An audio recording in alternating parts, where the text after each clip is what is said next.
fiction, science fiction, horror, fantasy, crime, LGBT, thriller. You have now entered the House of Mystery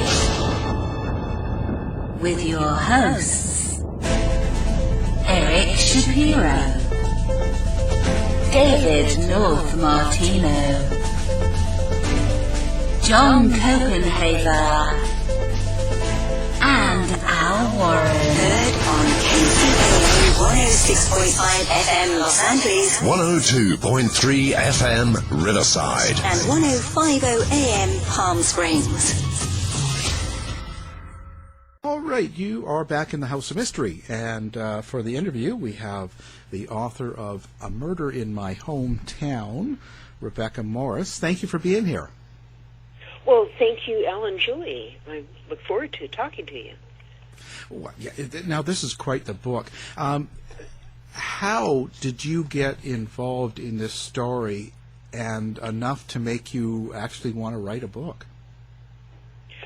Well, my 50th high school reunion was looming, and I've written 7 other true crime books in the last decade or so, and I just got to thinking about how I remembered from my childhood and my teenage years that a classmate was murdered when I was a senior in high school, and it had, as far as we knew, it had never been solved. And so I decided to look into it. There were really no family members left of the boy, but I couldn't have done a book unless the man who was the district attorney in Corvallis, Oregon at this time was still around, and also the 2 original detectives, because it's nice to have some original sources when you're working on a story. So the story was in 1967 in Corvallis, Oregon, which is a college town, that a classmate of mine was found in the Willamette River, at that point one of the most polluted rivers in North America. And what happened over a series of a few weeks is they determined he'd been to a party the night before and had never arrived home. In 1967 and 68, of course, there weren't the forensic tools that there are today, and they never made an arrest. They had a suspect, but it just kind of lingered. When I began to look at this in 2017, I have always gone back to my hometown over the years because my parents were still there for many years. But I went back and started, talking to other classmates and realized that there was a good number of us who thought that the case had never been solved because this boy, Dick Kitchel, was from the other side of the tracks in Corvallis. And Corvallis was very much split between those of us who were the children of college professors, as I was, and then the others who, had working class backgrounds. And so I just decided to look into it, and I thought there was enough of the story and a universal story that, I've heard people all over the world who said, that could have been my hometown. Something like that happened when I was a teenager. And so that it might have some appeal to people who don't live in Oregon. It's interesting, and I think you mentioned this, and we should mention it to the listeners about the 1967 was quite a year, for all of the things going on with the Viet Nam War and the presidential campaigns, Martin Luther King and Robert Kennedy being shot. That really had the attention of most of the people, too, didn't it? Well, it did, and that became, a pretty pivotal angle for me, frankly, in framing this story, is that 1967-68, when this played out, was, Lyndon Johnson, who was president, called it the nightmare year because of Viet Nam, because of later in the summer in 68, the protests of the Democratic National Convention, the assassination of King, the assassination of Bobby Kennedy, who'd just been campaigning in Corvallis a few days before he was assassinated in Los Angeles. He was campaigning for the primary in Oregon. And a number of us had been to see him and, had our first march, after King was assassinated. And America just kind of exploded in 1968. And I guess it became a kind of metaphor for me as far as how America was changing and how this college town changed. Yeah, pretty definite times. What did you know about this Dick Kitchel? Was he a popular kid? Was he what do we know about him? Mm-hmm. Well, we went to different grade schools, and in Corvallis, like many other hometowns, what grade school you went to sort of determines who your friends are for the rest of your life, or certainly through high school.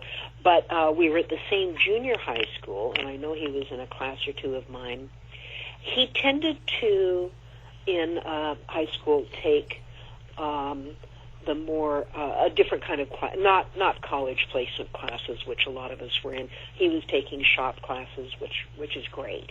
He was going a different path. He wasn't a scholarly boy, but he'd been, he was a nice kid as a child, and I talked to many, many friends of his, particularly boys who'd lived in his neighborhood and rode bikes with him, who were in Cub Scouts with him, who were on Little League baseball teams with him, who still to this day, more than 50 years later, refer to him as Dickie, his childhood name. They still call him Dickie. And he was a sweet kid. He had a difficult childhood. His parents had been divorced. He was an only child. He was shuttled back and forth between Olympia, Washington, where his mother moved back to her hometown, and then his father in Corvallis. There were numerous stepmothers. There were step-siblings. I think he kind of got lost in the shuffle.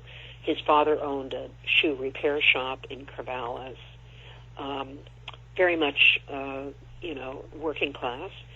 And I remember seeing Dick changed. I saw him from a distance at junior high and high school. And when he became, one of the tough kids, you could see it, and you could see it in who he was hanging out with. You could see it in, the cowboy boots he wore and his favorite jacket that he never took off, and just looking tough, smoking, sneaking cigarettes, and I learned an awful lot doing this book about the parties that he and his group went to, which I had no clue that, you could find a party with alcohol that people in their 20s would throw for high school students, and they'd slip the hosts a few dollars for the alcohol. I was probably home, doing my homework. Yeah. But he was well liked, and he actually had friendships across many groups. He was dating a cheerleader. Her parents wouldn't let her actually go out and date, but he was allowed to come over to their house, and they'd sit on the couch and talk. But he also, had some girlfriends that could ride in his car with him and go to parties, but he was, he had friends in kind of all the populations that you find in a high school. Yeah. Well, so after this, he went missing. What was the initial reaction in town? Were they scared that something happened, or did they just think, well, he's just, gone somewhere? Well, it was sort of shrugged off. His own father and stepmother shrugged it off and did not report him missing for several days to the police department. because Corvallis is just about an hour from the Oregon coast, and Dick was with, sometimes with friends who they just would drive, to the coast for overnight or a day or two, and so his own father wasn't too concerned. They finally went to the police department. There were certainly rumors in town that, whatever happened, he got what he had coming. He was known, and his family was known to the police department because they'd been to the Kitchel house to break up fights between he and his father. So his father was a suspect for, a brief time. But fairly quickly they found that he'd been to this party on the last night he was seen, which was in October 67, and they found that he didn't have his own car. He had cracked it up in an accident a week or two before, so he needed a ride, and he and a couple other boys had accepted a ride from an older man, meaning in his 20s, who was at this party, and Dick was the last person that was allegedly dropped off, and the driver, Doug Hamblin, said that he left Dick downtown Corvallis, that he was going to walk the rest of the way home or something. And so he was an early suspect and a long time suspect. But basically they needed to find out, did Dick ever get home that evening, or had he disappeared that night? And of course they didn't know for 11 days until his body surfaced in the Willamette River that he'd been murdered. So by the time they were looking at suspects and looking at the car he rode in and the place where there'd been the party, it was kind of, any evidence was gone, if there ever was any evidence. Right. And when they did look at the guy's car, it was 11, 12 days later, and, they didn't seize it like they would today. And, their one forensics was still pretty elementary, so there was really no evidence of what had happened. Mm. So when he was, his body was spotted, and people found out that he's been murdered. What was the reaction then? Was it any better, or was it still kind of, he's just he was kind of not the best kid, or he's from a poor part of town, so it didn't matter? Or well, there were big headlines. Murder was an exceptional crime in Corvallis, so it was huge front page news for a few days, and the headline was "Missing Prep Student Found Murdered."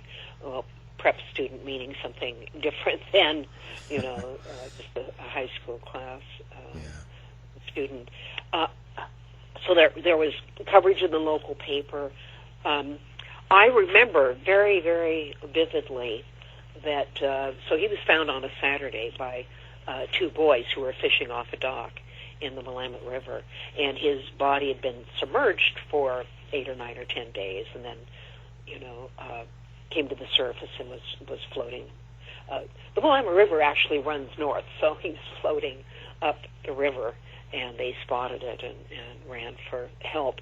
I remember very vividly that 2 days later, on the first day of class, after his body was found on Monday, that it was announced on the public address system at the school. You know how every morning in every classroom in the high school and the school you could hear the same announcements.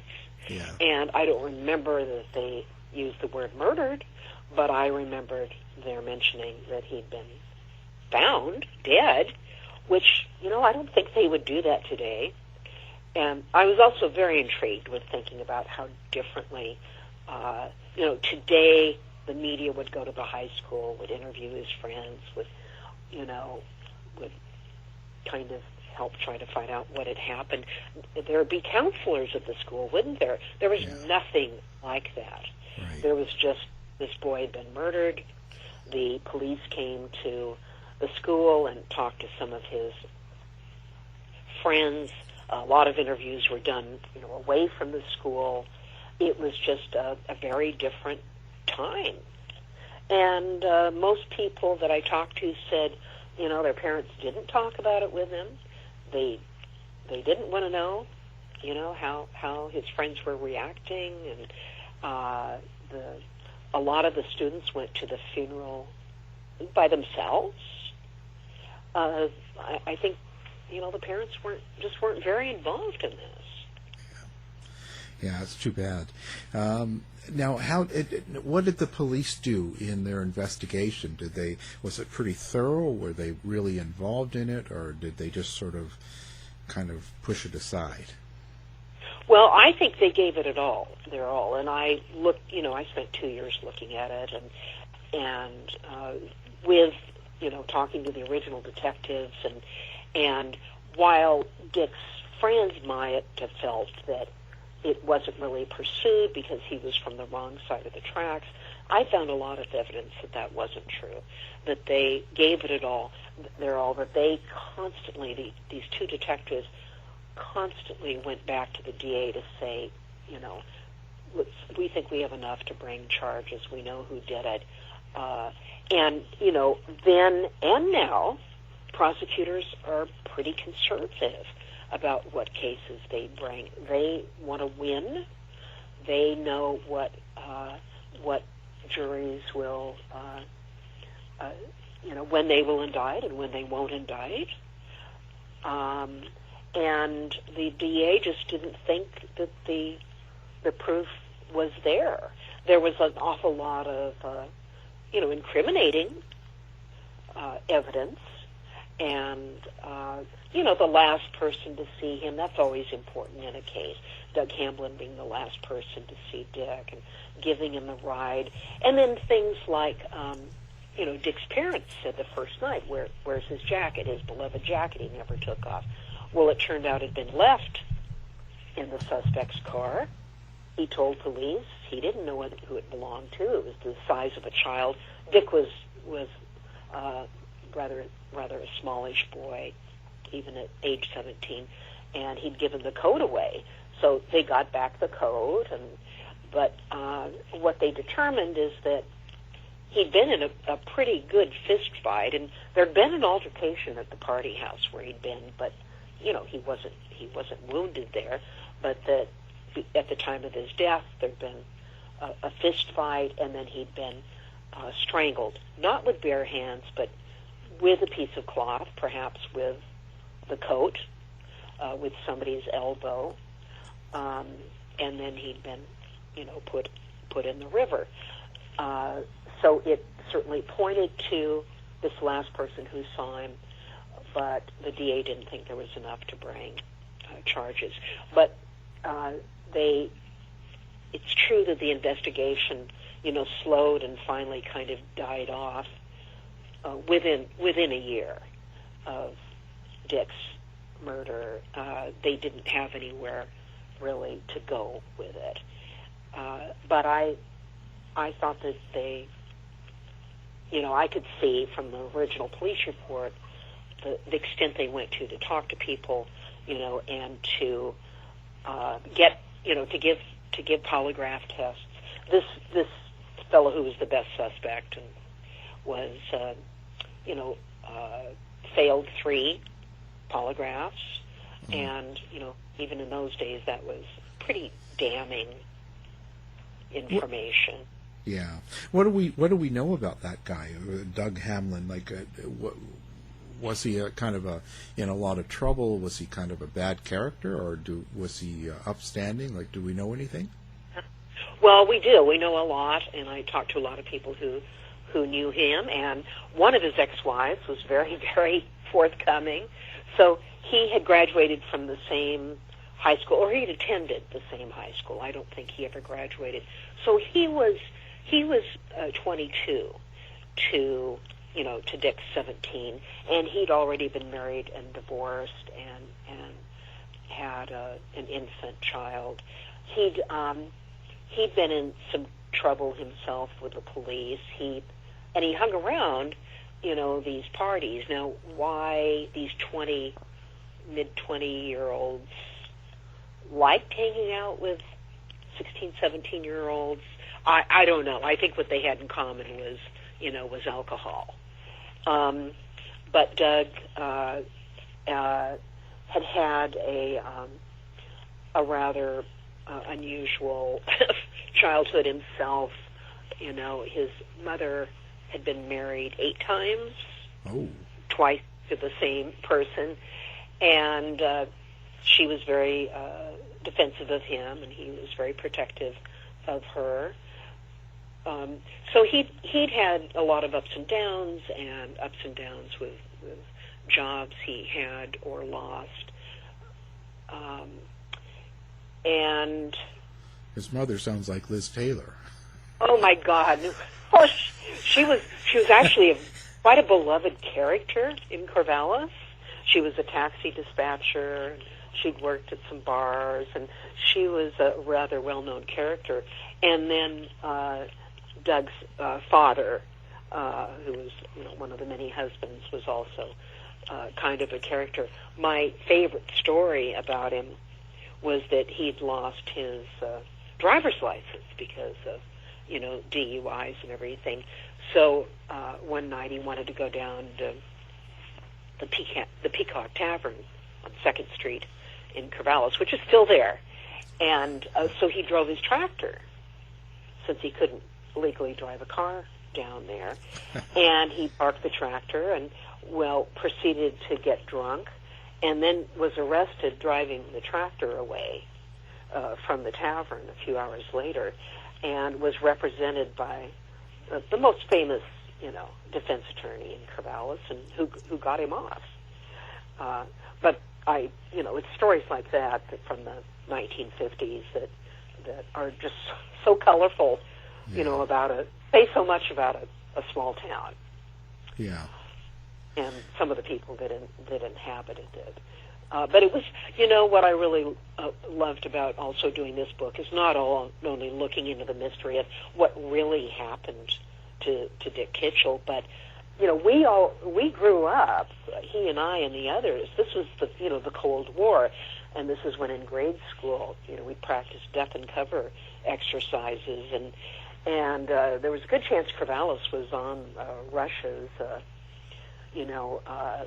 map, because we had an Air Force station just 10 miles outside of town with a lot of radar and things that were important to the country at that time. It wasn't a base with tens of thousands of soldiers and airplanes, but it had important equipment to be the place that would see rockets, coming into the United States. So it was a target, a dare, and it was just another time and place. It was a place with basically no minorities in Corvallis, despite being a university town, but very much a class-conscious town with people with, it was the haves and have-nots, the blue collar and the white collar. Now, did this Doug Hamlin have a record of assaults, or did he get into a lot of fights? Did he, carry a gun? Like, what did he have a temper or violence? He had a temper, and he liked to drink a lot. He was a hunter. A lot of these boys grew up hunting and fishing in Oregon. He'd had some scrapes, mostly brawls. I don't think he had a police record per se, but he was known to the police like a lot of people were, and like Dick was for getting in fist fights.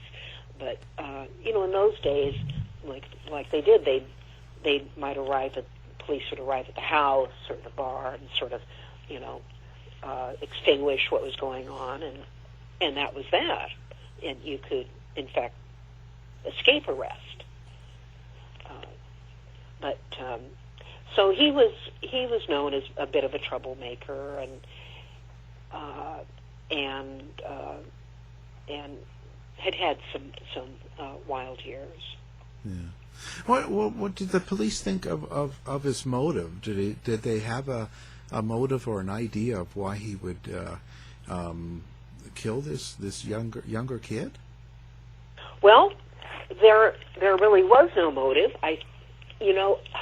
If Dick had his car that night and hadn't ridden with him, this wouldn't have happened. If Dick had gotten a different ride, this wouldn't have happened. It wasn't anything Doug Hamblin planned. But something happened in the car. So Dick had an altercation with somebody at the house where the party was going on, but it wasn't Doug. Dick had arrived drunk and then drank some more, and so his altercation wasn't with Doug. But what they surmised is that when reportedly Dick wanted to be let off downtown and not have Doug Hamblin take him all the way home, which was south across the river, south of Corvallis, then Dick wouldn't get out of the car. So the passenger side door was broken, and if somebody was in the passenger seat, they would have to be, slide across the bench seat of the car, if you remember bench seats. Well, at some point, Dick had moved from the back seat of the car when they were letting the other boys off. He'd moved to the front seat.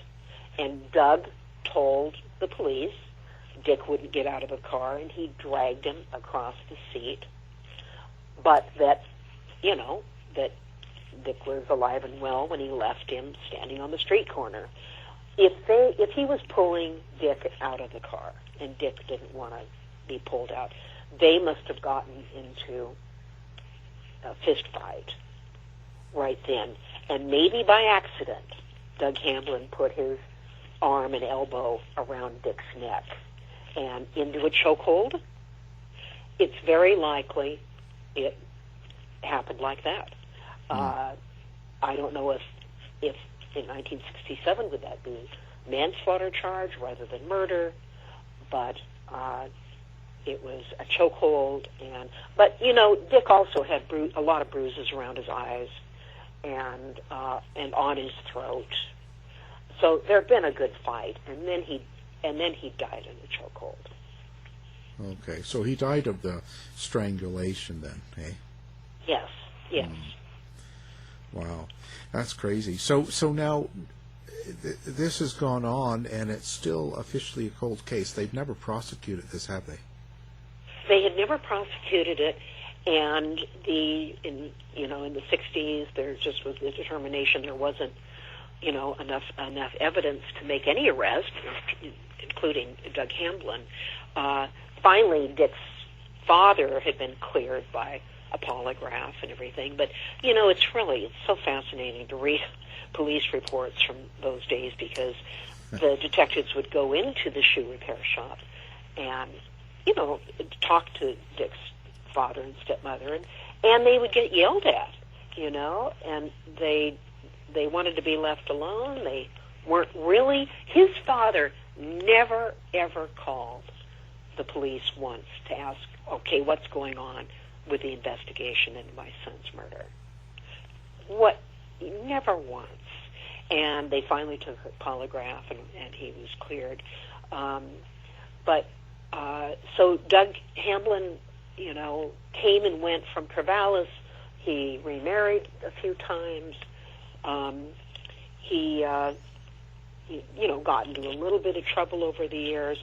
So then, to fast forward, it's considered an unsolved case, a cold case, and along about 2012, it was assigned to a new detective, a young cold case detective in Corvallis, who looked at it, and he decided he could charge Doug Hamblin. He was going to, after 50 years, make an arrest. And then he found out that Doug Hamblin had just died. So he still wanted to find justice. He still wanted, you can still pursue you could still take it to a grand jury even if the suspect is dead. But Benton County just decided that it wasn't worth it and there wasn't the money. And so I don't think it's anything giving anything away to say that the status of the case is now, it's called closed conditionally, meaning that on the death of the best suspect, it's been closed. But I think it's such a great story about how that took, 50 years to get to that. And what was it like to investigate a murder, 50 years ago? It was so different from anything we see on television now or anything we read about. And these people, there are all kinds of characters in this book. There's the people who hosted the party and what their lives were like, and Dick's friends and the girlfriends he dated then, and we all grew up, and he didn't get to. But I heard from hundreds of people when I started this book that they had never, ever forgotten him. And, of course, we were never told what happened. It was never printed that, we're suspending the investigation because it's not going anywhere. Or even in 2014, the best suspect has died. We never knew a thing. So, if anything, that's what this book does. It updates us about, whatever happened to this case, and what happened to the boy that we knew. So what do you want people to get out of the book when they read it? Well, I do think it's a very universal story. I've been contacted by lots of people who said, there was a kid in my school who died, and we never found out what happened. And it's also, it's very much about a time and place, a college town in the late 1960s, when, as we discussed, the world was changing, and this murder and it being unsolved was happening at the same time, and there were students that were, we graduated late May, early June of 1968 with this on, with this was on our minds. But there were students that were leaving for Vietnam who came back. There were students who did not come back from Vietnam that were in my class.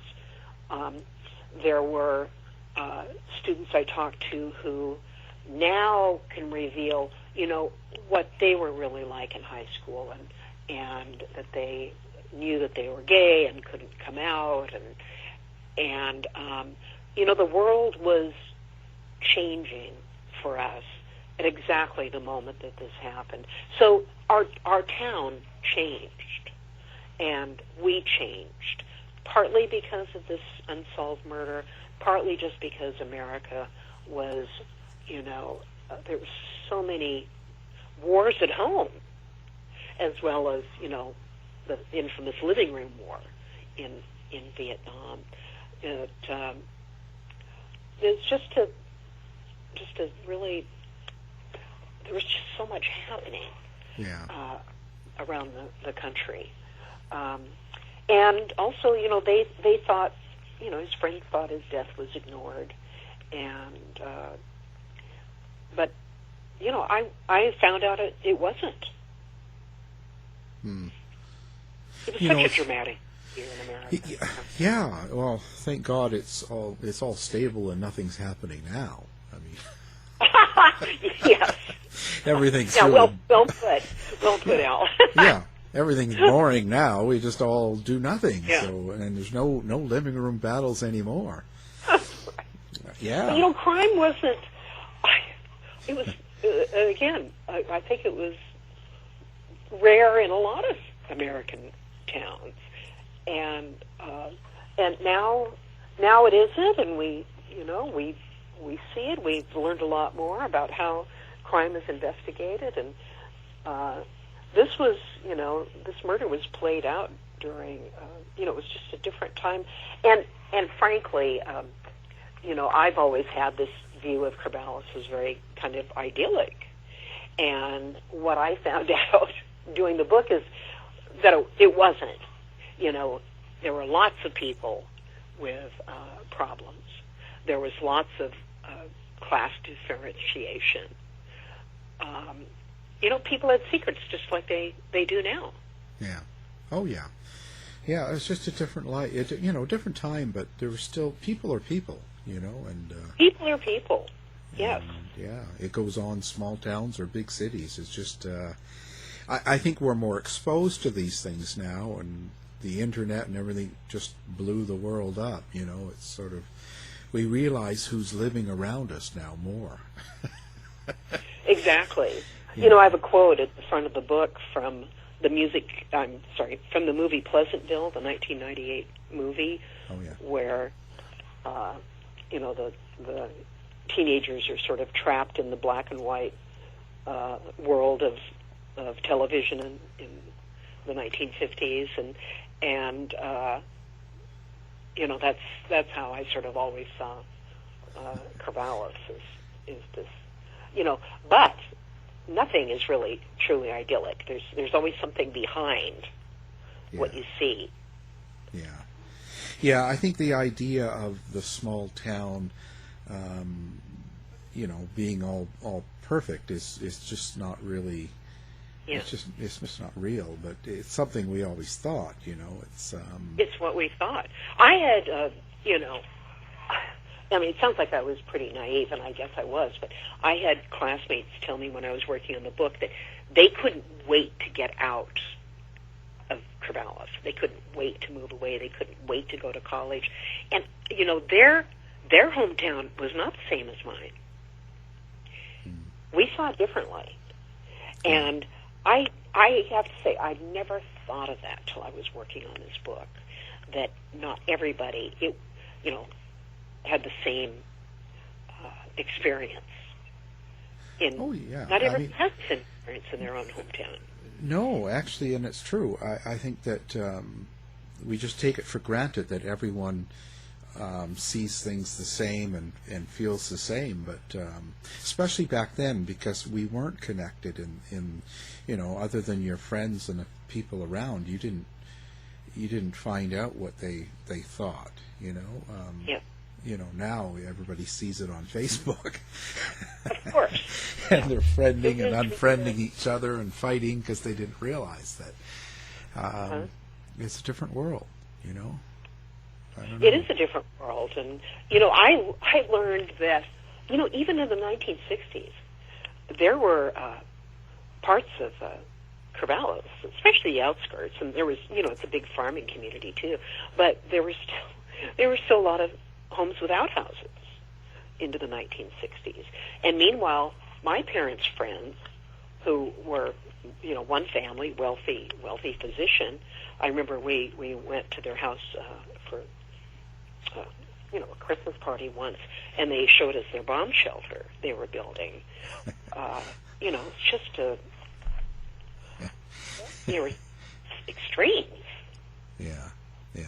But that's what, there's always a common fear. I think that people nowadays, they, especially the young ones born in the 90s and 2000s here, they're not going to have a clue how we lived back then about the, the drills about, under your desk or running down to the bomb shelter and all that. People don't have, it's crazy. Nowadays, even the people, there's not a person in grade school that was alive during the 9/11. Yes, and now they're having shooting drills instead of duck and cover drills. They're drills to prepare for a school shooting. It's crazy. And guns or no guns, I just, even without getting into the politics, we have to wonder why the gun shootings in schools is so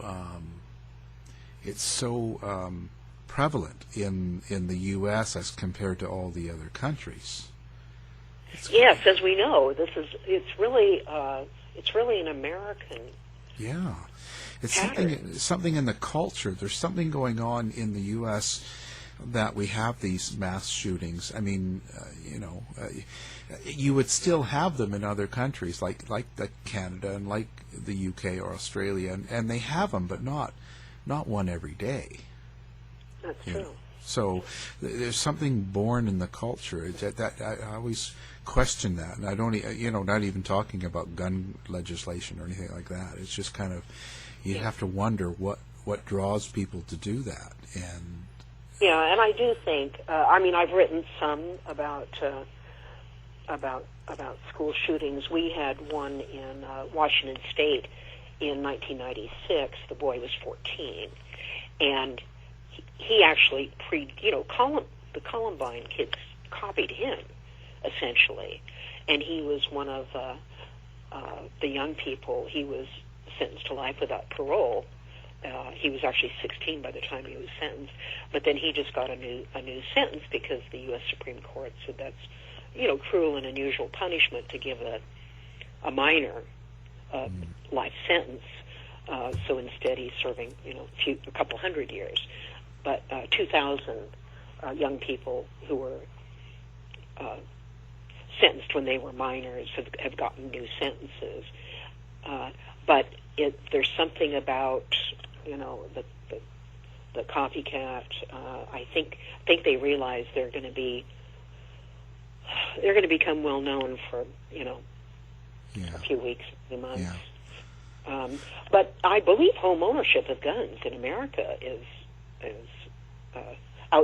exceeds any other country. Oh yeah. I mean, there's no doubt, and it definitely, the access of the guns there, and that's the first problem, period. I mean, people can say what they want, but it just when you have someone that's unstable for whatever the reason, and they're going to do something like that, having access to guns it makes it easier to plan something like that rather than if you didn't have the guns. So it's common sense, but it is, and everything's just gone crazy. It's obviously to teenage suicide rates, and this the boy I'm talking about, Barry Lukaitis in Washington State. He was the last child at home. His parents were in a terribly messy divorce, still living together, and they had guns, and they were hiding the guns from each other, his parents, and it was just, it was just insane. I think it's possible to feel, some sympathy for the kids who. Yeah, I know. It's funny. It's not funny, but it's strange how back in even the days when this murder in hometown happened and the 70s and stuff. Do you remember the shootings were always in post offices? Remember, everybody would go postal. Oh, I do. I do remember that. Yeah, the work and the beginning of workplace shootings. Yeah, and it kind of moved from that into the schools. Because workplaces began to have more security, I'm sure. I mean, I worked at places. I was in New York for a number of years, and this is a couple decades ago, but boy, it was really tight security, and I believe it is in a lot of places now. Workplace violence still happens, but it has moved to schools. Yeah. Well, it's funny because I said that to some younger people about everything. Someone's gone postal, and they're all looking at me like, "What does that?" You didn't know. Yeah, they're like, "What does that mean?" We could do a trivia book about phrases that are no longer. Yeah, because it just means nothing. They have no idea. They were well, and I think part of the interest that I have in Dick Kitchel's murder is that there were no guns. There was no what today.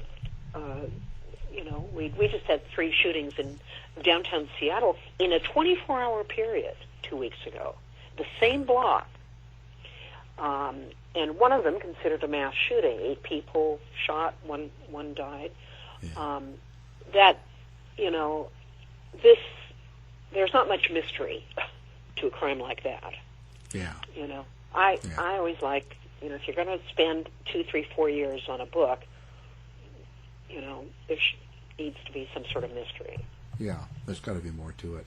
Now, what are you working on now? Because this book's already been published and it's out. Yes, this has been out for years. And I've just finished a book, I think a lot of people will know about this case, about Kyron Horman, who was a 7-year-old and disappeared from his rural grade school near Portland, Oregon, 9.5 years ago.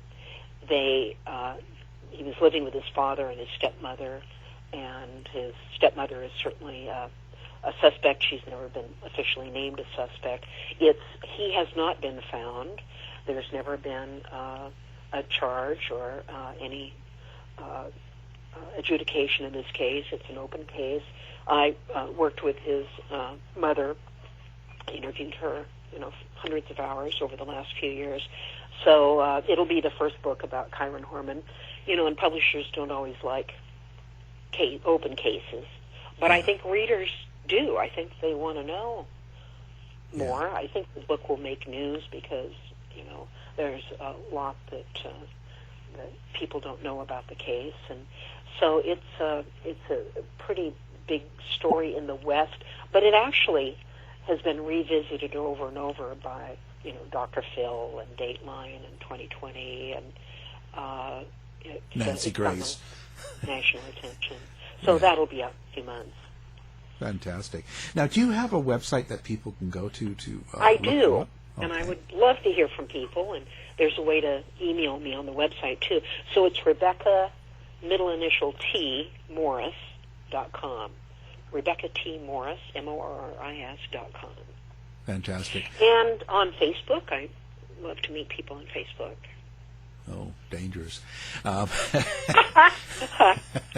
Well, now we're going to have that up on the website, and we'll have your book up there so people listening can just go one click and pick up the book. And it's been a pleasure. Our guest has been Rebecca Morris, and the book we've been talking about is called A Murder in My Hometown. Thank you for being on the show. Well, thank you so much, Al. I really love talking to you. To find out more about our show, guests, or to listen to past shows from our archive, please go to www.houseofmysteryradio.com.